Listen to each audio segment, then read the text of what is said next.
Hi friends, இன்றைக்கி நம்ம ஒரு டேஸ்ட்டான ரசம் ரெசிபி தான் பண்ண போகிறோம். சூப்பராக இருக்குங்க.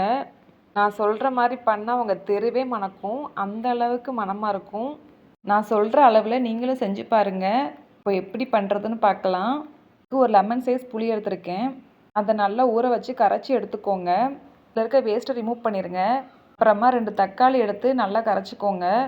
நான் மீடியம் சைஸ் தக்காளி 2 எடுத்திருக்கேன்.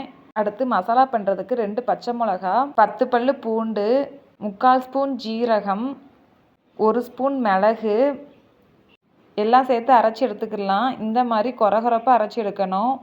இப்போ தாளித்து விட்டுறலாம். கொஞ்சமாக எண்ணெய் சேர்த்துக்கோங்க. எண்ணெய் சூடானதும் கடுகு, வெந்தயம், அரைச்சி வச்சுருக்க மசாலா, கொஞ்சமாக வத்தலை உடச்சிட்டு சேர்த்துக்கோங்க. நான் 2 வத்தல் சேர்த்துருக்குறேன்.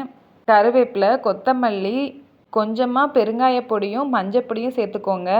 பெருங்காய பொடி நல்லாவே சேருங்க. அப்போ தான் ரசம் நல்லா மணக்கும், நல்லா டேஸ்ட்டும் கிடைக்கும். அப்புறமா நம்ம கரைச்சி வச்சுருக்க புளித்தண்ணியை சேர்த்துக்கிடலாம். தேவைப்படுற அளவுக்கு தண்ணி ஊற்றிக்கோங்க. அடுத்து உப்பு சேர்த்துக்கிடலாம். உப்பு அதிகமாக சேர்த்துறாதீங்க, கச்சு போயிடும். இப்போ எல்லாம் சேர்த்தாச்சு. எப்படி இருக்குன்னு சொல்லிட்டு செக் பண்ணிக்கிடலாம்.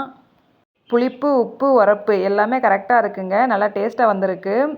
நாங்கள் ரசம்னா கொஞ்சம் புளிப்பாக தான் சாப்பிடுவோம். உங்களுக்கு புளி அதிகம் வேணான்னா தண்ணி ஊற்றிக்கோங்க கொஞ்சமாக. கடைசியாக கொஞ்சம் மல்லித்தலையும் பெருங்காய பொடியும் சேர்த்துக்கோங்க.